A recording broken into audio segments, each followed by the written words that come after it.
Welcome to another edition, indeed another week of the On-Air series for the City Business Festival, brought to you by APSA, MTN, Gersal, GIPC and IT Consortium. This week we're focusing on medium, small size enterprises and how they can recover. We've been through a massive problem globally with COVID. So this week we're focusing on how companies can recover. And we want to start with a leadership conversation because we believe everything rises and falls on leadership. And when I think leadership, I think Taaka Awrori. Taaka is a fascinating person. She's the founder and CEO of Busara-Africa. Good to see you again. Wonderful to be here, Bernard. How are you doing? I'm well. Exciting times. You were on air in January on Effective Living. We are in June. Yes. But I hear something big is cooking. Ooh, something big is coming up. Yes. If you remember, you asked me in January, you said, Taaka, when's the book coming out? Yeah. And that's the good news. We're about to launch this month. So the book is ready. The book is ready. What's the title of the book? Here is the book. Leadership in Africa Redefined. Yeah, Leadership in Africa Redefined. And the subtitle is important. Untold Stories. Wow. Yes. Untold stories. Untold stories. Yes. Why untold stories? And maybe I'll share a little bit about why the book again, and it brings in why untold stories. Huh? Yeah. I wrote this book, Bernard, number one, because I was really frustrated with the narrative on leadership in Africa. Okay. It was a one-way story. The only thing that we were hearing is about failed leadership. And we know it was always about these despots and things. And from my experience working with leaders over the last 10 years, I realized this was not the whole story. And yet I realized narratives are very important in defining and providing benchmarks for who we are. Huh? So for instance, if there's a narrative about, it's in the runners in Kenya are always the Kalenjins. And if you're a Kalenjin and you don't run well, they'll be like, but what's wrong with you? Kalenjins always run well. Rift Valley. So it's the same thing about the narrative about leadership in Africa. As long as we think that as Africans we're not good leaders, we don't aspire to the best. But when we shift the narrative to start saying, yes, there's some bad eggs in there, but we do have exemplary leaders that we can learn from, then you start to get people really rising to the challenge. So that you wanted to change the narrative? I wanted to shift the narrative. That's number one. Number two was also feeling there was an absence of leadership material relevant to the African context. A lot of the work I do for my clients is finding well thought through research, best leadership practices, and see how to situate it in this context. But what I was finding, Bernard, is most of the literature was either designed for corporate America or for Europe. And we all know, Bernard, that leadership is highly situational. Thank you. The practice of leadership in Silicon Valley or New York will be very different from the practice of leadership in Accra or Lusaka or Johannesburg. I'll give you a very concrete example to really lay it home. It's the issue of accountability. Trying to hold somebody accountable in Paris is one thing. When you're doing it on this continent, you have to think about things like people will come to beg for them. You may know that if you have to let somebody go, they have 6 or 7 people dependent on them. So leadership is situational. I wanted to have material that spoke to leadership on this continent. I like this. And finally, my last rationale was to provide a guide for the next generation of leaders. Wow. Last week, we're talking about the situation in WAN. We're talking about, you kept saying, what we need is leadership at all fronts. And often the big thing that was coming out is the youth bulge. Yeah. Now, many leadership positions now are currently held by those of us in our 40s and 50s. At some point, Bernard, we have to pass on the baton. Okay. And what we're passing on is not a good situation. So what I'm hoping is that we provide a guide to the next generation of leaders who will really have to step up to the plate because what they're inheriting from us will be difficult situations. Now I'm interested in the book. Yes. So give me a quick overview of what to expect. By the way, it's launched later this month, right? Yes. So this is 23rd. Yes. So we'll talk about that. So give me a quick snapshot of what to expect in this book. Very quick snapshot. Essentially, the book captures, it's based on key principles I have learned about the kind of leadership we need on this continent. There are about 14 principles. And I interviewed about 30 leaders from across the continent from very diverse backgrounds. So it was diversity in terms of gender, regions, nationalities, different languages. So I had to make sure that, we had the Anglophones, Francophones, Lusophones, how we can get on this continent, different sectors, well known, so prominent and not so prominent. I didn't want it all. So that diversity, and I interviewed them to illustrate many of the key points I was bringing So up. 30 people. 30 Wow. of them. And I'm sure you'd like to know who are the ones from Ghana. In fact, when I started, there were so many good examples from Ghana, I had to almost hold myself. All right. So from Ghana, we have Professor Akila Pasoya. We know the former Vice Chancellor, University of Ghana. We have Justice Emil Short, our former Commissioner for SRAJ. We have Angela Chouamani Abaje. Of course, we know her, the founder and ED of ARC, the gender activist. Solid. Yes, we have Pauline Anaman, an absolutely brilliant policy specialist. Yes, you know Pauline. She's Energy, formerly, I think. Yes, with I think it was either with ASAP. ASAP, yes. Formerly Pauline with ASAP, and now Anaman. she's doing law. Fantastic. And then, drum roll, we have our one and only Bernard Avle. Really? Yes, so of course, you're featured in the book. I'm featured in the book. Yes, so those are some of the people we have featured, their stories. And many of your stories are untold. This is why I call it untold stories. I like this. Yes. We're talking to Taaka Awrori from Busara-Africa. She's the founder and CEO. We're discussing resetting your business in a COVID era, but the basis is leadership. What type of leadership change or effort is required for that? So maybe let's jump to that topic. Why does leadership matter in even a conversation about resetting business? Yeah.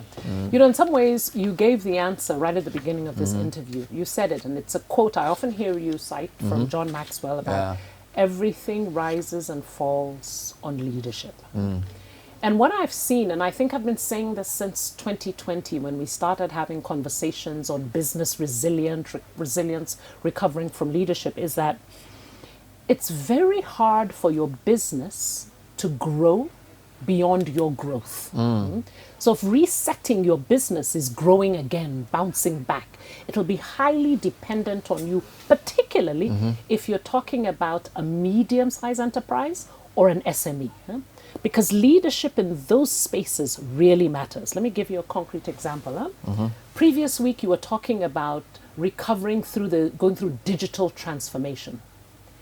If you're a leader, but you are not open enough to digital transformation, if you're a leader, but you're not open enough to innovation, or you are not empowering enough for the innovation to come from different spaces and places in your company, then what happens?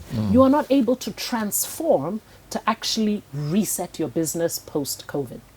Another example is, we're recovering actually, Bernard, not just from COVID. We're starting to see that with the growth in inflation, growth in many prices, all of these are making it hard for many of our SMEs to survive in this context. But it also means their people are afraid and anxious. They're anxious about how they survive. Now, the big question is, if you're a leader, you're not empathetic, you're not able to understand what people are going through, they will not be productive. And how do you reset your business without productivity of your people? So those are the kinds of ways you start to see, without the right type of leadership, it's very difficult to reset your business. And it's, as the way we say, it's not business as usual. It can't be leadership as usual. So it means in a sense, your business cannot grow beyond your personal growth, your own personal growth. That's quite interesting. And we're talking about SMEs, and I guess even for small and medium-sized companies, leadership is critical, if not more critical. Yes, indeed. Yes, indeed. Because you feel the impact of leadership at all levels. But I have to emphasize that when we're talking about leadership, again, I always say it's not just the person at the top. It's not just those who have formal leadership roles. It's the ability of people to step up and influence around a shared goal. Because I think one of the things that gets in our way often as SMEs and businesses, we're always thinking leadership is the one with the title. And I know this is a song you've often heard me sing. Leadership is not about titles. And so resetting your business will need leadership at all levels by those who have formal titles of leadership and otherwise. Wow, that's very interesting. I want to think about that. You are saying that Leadership is not the position. No. It's the ability of people, so in an organizational context, of people to step up and influence around a common goal. Yes. So if you use CTFM, for example, you could say the driver can show leadership. He's supposed to come and pick you up. Definitely. He gets there, he realizes there's an issue. So, or the security guy. Perfect. So it's not Samens. No, not at all. So for instance, the driver, if he has started to notice differences in the traffic flows and trends and traffic jams, he can come and start to say, when I'm driving you to that meeting, normally we take 20 minutes. Oh, Bernard, this time, please, can we leave 30 minutes in advance? So you see, he's influencing you to do something. He's taking leadership around the transportation of you from A to B. And the same thing with innovation. Sometimes the opportunities that arise in the market for you to seize when you're resetting your business, you who's sitting at the top may not see.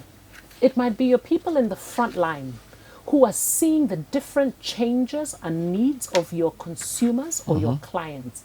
It's them not just sitting on their arms and waiting for the managers to see it. It's them starting to see, who do I need to speak to? Because I can see that our clients seem to want a different type of product or a different type of service. Let me take leadership to go speak to the one who has the formal role to see if we can adjust our service or product. But I hear some people say to me, as you are talking now, that, well, my company doesn't allow me to lead. The company is not empowering enough. So here, if you are not a big man, what you say doesn't matter. A lot of times when you have general meetings with all staff, and this is not just this company, one of the things you keep hearing is that, well, we are not leaders. Nobody listens to us. So what can you say about that? Because you've defined it as the ability of people. So leadership absence could be because the organization has not empowered people to actually lead. Yes, indeed. Which is why I go back to everything rises and falls on those first who have formal leadership. Do they create the culture and space for everyone to understand that whether or not you have a title, director, supervisor, manager, you can exercise leadership. But that means, back to the personal growth, that means you have to manage your ego. That means you have to be open enough to learn from someone who might have less education, have a lesser role in terms of the hierarchy. That means you have to work on yourself so you're able to be empowering in that particular way. So it starts with you as a leader to create the space where people can unlearn what leadership means and practice a different type of leadership. Amazing. This is the City Business Festival, our on-air series coming to you as part of our month-long focus on business. And this series is focusing this week on how MSMEs, I say M because there's medium and small size industries, can reset post-COVID. My guest is Taaka Awrori. Taaka is the founder and CEO of Busara-Africa, who, I don't know what they do, leadership, human resource development, organizational development, strategy, they're into all of that. And Taaka is launching a book later this month on leadership in Africa, Redefined, Untold Stories. And it features 30 both known and unknown leaders. So known leaders like Akela Basoya, unknown leaders like Bernard Able. 30 of us in this fantastic book. I've read just portions. I haven't read the whole thing yet, but I really look forward to it because leadership is very contextual and situational as well. And this book answers. So when we come back, I'll tempt her to tease out some of the leadership principles in the book that apply to your company, that apply to SME. So we won't take all, we'll just pick a few. We'll give you enough to be attractive, but not too much. So you can still buy the book. Stay with us.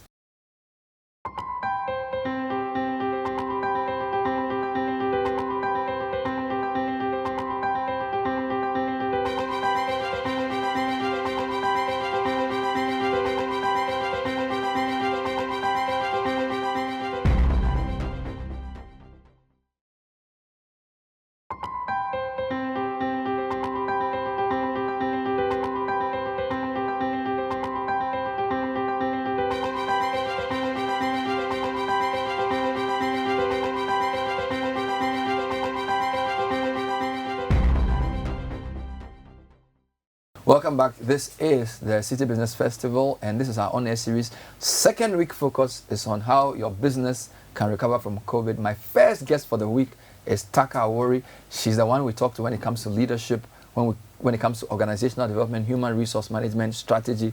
She's your president. Her company is Busara-Africa. She's launching a new book later this month, Leadership in Africa, and an amazing book. So, Taaka, thanks for staying with us. So you say this book, you won't tell us everything, No. but we're talking about small and medium-sized companies, all right? And with a lot of us need a new rebuild. Yeah. Give me some of the principles in your book that can help some of these businesses.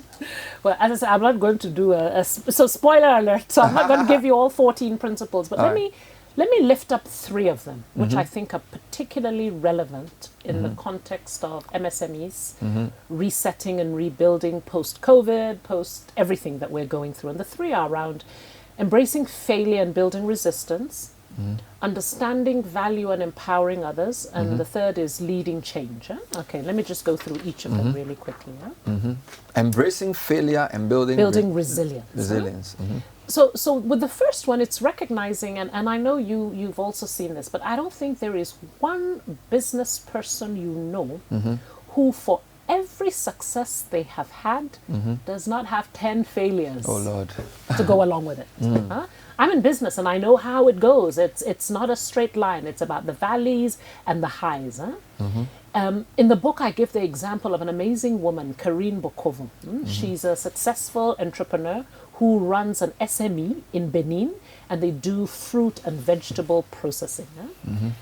Karine talks about how she started her business with $6 a day, and now has grown into a thriving SME in Benin. But what Karine talks about is really some of the lowest moments of her business to where she is now. And so what that brings up for me is that as you're running a business, you start to realize that you're not immune from valleys and setbacks like COVID. Nothing ever immunizes from you. But what distinguishes the leaders who run SMEs who bounce back and the ones who that becomes the end is how they respond to crises and failure. So again, everyone, whether you find the successful ones or not, there isn't one business that can say it's just been a smooth run. The difference that will make you successful or not is how you respond to failure, crises, and setbacks. And it's the mindset. So people like Karine, what is this big difference? They reframe setbacks such as COVID as a clarifying moment. So whether, again, it's the economy, the inflation, high prices, those things where all of a sudden you're just not making the ends meet, your bottom line isn't, it's about reframing it to clarify. What is it clarifying? It's clarifying what matters to you. It's clarifying what your strengths are. It's clarifying what you need to work on, either individually as a leader or as a business. It's clarifying what you need to do differently, and it's clarifying the lessons you need to learn. So it's that reframing it as a clarifying moment. I really like that. So failure brings clarity. It's not something to just you cry over, but it also opens your eyes to, oh wow, so we're this vulnerable. That's it. And it's not an indictment of you as a person. You see, this is the thing. Many of us have been raised that failure when all of a sudden the business was doing well, COVID came, you've had to shut down, you've had to lay off people. These are tough things to go through, and many of us take it on that I am a failure. I'm a terrible business person. You're not a failure. This has clarified to you, how do I need to rebuild my business in a way that it can be more resilient? How do I need to set up my business so that we are able to take shocks much better? So that's the first thing. It's being able to embrace failure and use it as a clarifying moment to build resilience.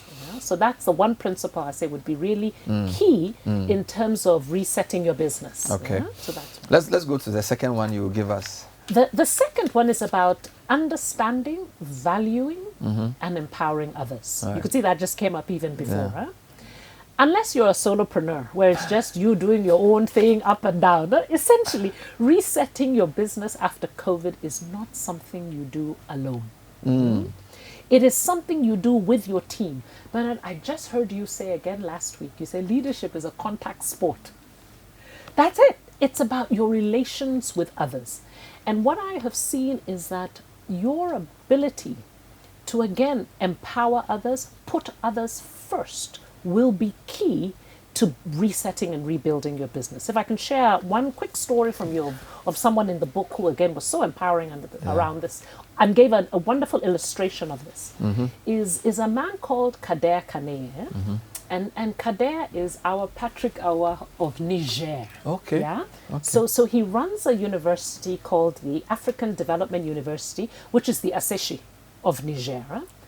But when he was much younger, Kader had to come back. He was an accountant before, and he had to come back to Niger to reset his father's ailing accounting business. It was just gone completely down, and he was brought in. Hey, you've gone abroad, all these big skills, come and fix this business.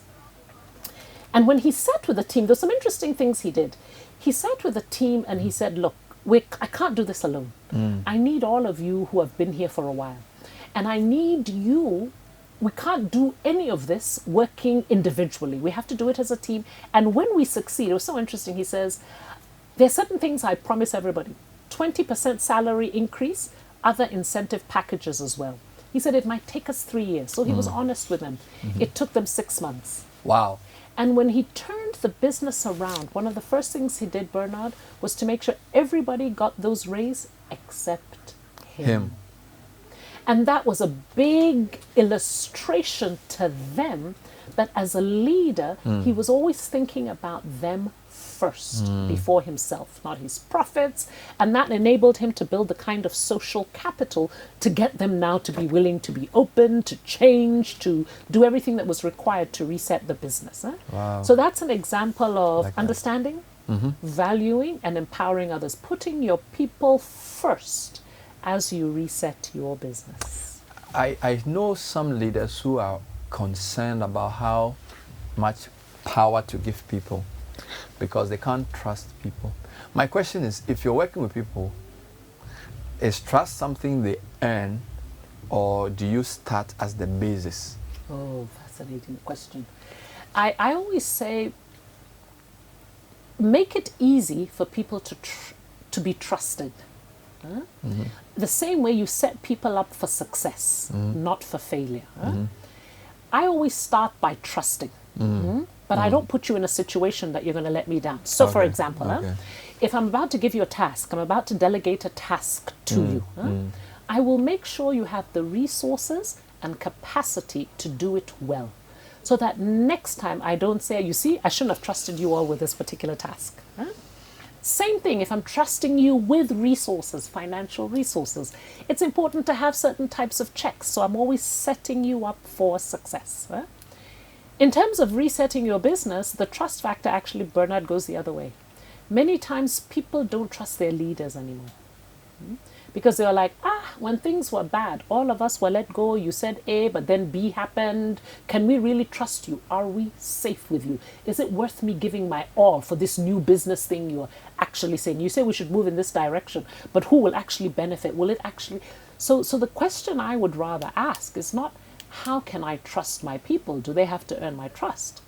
The question is, am I a trustworthy person as a leader? Because I can't work and walk with my team to reset my business if I'm not a trustworthy leader. Because why will they walk that journey with me if they're not sure where are we going with this? Maybe she will benefit and we will be still left in the cold. So the trust question lies more on the leader, quote unquote. Yeah. Yes, indeed. Because when the people trust you, they give their all. That's it. That's it. And they're willing. Part of resetting your business means many times for many of us, we're going into uncharted territories. We're trying out new things, the digital transformation, the new markets. But you're not doing it alone again. You're doing it with your team. So for them to be willing to risk going into this uncertain territory, they too need to feel they can trust you. Okay, let's come to the third principle. By the way, there are 14, right? Yes. You're giving us only 3. I'm only giving you 3 in the context of resetting your business. We'll take the 3 like that. So what's the third one? So the third one is about constantly driving change. I think we've realized that one of the key leadership competencies for this new normal is the ability to drive change. Okay. And in the book, I talk about the fact that leadership is about change. Management is about maintaining the status quo. Right. But resetting your business is about change. In the book, I share a couple of principles, like for key things you have to keep in mind for leading change. Have a clear vision for the change you want to see, change strategy, ensure your change process is shaped by your values, communicate consistently, bring people along with you, get support for yourself. These are some of the standard things that you will hear elsewhere. However, I think in this context, what I would like to bring up is that many times people are seeing change as a project. They projectize change. So, oh yeah, we're going to bring in this new app. We're going to do, and we have a work. Nothing wrong with seeing it as a project, but one has to recognize change is more than a project. It's about getting a mindset and a culture within your business that's constantly open to change. And it's not just changing for the sake of change. That's not what I'm saying. It's more the Japanese kaizen, where you're constantly seeking to improve things a little bit by a little bit. So that's the key thing. Key leadership competency for these new times. Learn how to constantly drive and lead change. I like what you said about leadership being about change and management being about status quo, because I think a lot of people confuse that. Yes. People feel my job is to make sure everything is the same. Yes. So yes. they like continuity, they like predictability. Yes. You know, and I was telling somebody last week that sometimes when it's change that brings growth. Yes. Because maybe the person has a bereavement or something that they are not planned for. And I said sometimes when your reality is punctured, that's how you grow. Because if everything is just normal, yes, you don't seek for new information, and you don't really grow. So sometimes the change is what triggers the growth. That's it. But there's something you said I want to highlight about continuity. Sometimes when you're trying to bring change and all you talk about is the new, people may struggle to come along with you. It's important to also emphasize the continuity. All right. Because there might be some really strong aspects of your company culture, products that you want to bring into the new. Okay. So always communicate both with the new, but also what is continuing as well. So not everything has to change. Yes. Hugh Masakela says everything must change. Oh, yes. Everything must change. All right, so this is really great. Let me come back to the book. I like the book. Who's your typical audience? There are 2 kinds of those who are in existing leadership roles, because I think leadership is about lifelong learning, and I think this book offers you new insights, very practical tips on how you can lead even better now. The second audience are the next generation of leaders, those who are aspiring, getting ready, our leadership pipeline. They're on the wings, ready to come on stage. Again, this sets them up because I found the earlier you learn leadership and practice leadership, the better you get. So those who are already in leadership positions and our next generation. So what next for the book, just before you go? So physical launch, we're having that at the Marriott on June 23rd. We'll have a virtual launch where the whole world will be invited. That's on June 29th. After the physical launch, the book will be available on Amazon. But you can also pre-order the book by going to the book website, which is just my name, taakaawrori.com. Wow. Yeah, and then there's more information on the book there. Amazing. Yes. You're a big woman now, a full brand. We've been talking to Taaka Awrori, who's the founder and CEO of Busara-Africa and author of a new book, Leadership Leadership in Africa Redefined, Untold Stories. And this is part of the City Business Festival, which has been focusing on SMEs and how to rebuild post-COVID. Don't forget the series brought to you by Absa Bank, MTN, IT Consortium, GIPC, and not forgetting as well Gersal. My name is Bernard Avle. We'll be with you next time. Bye-bye.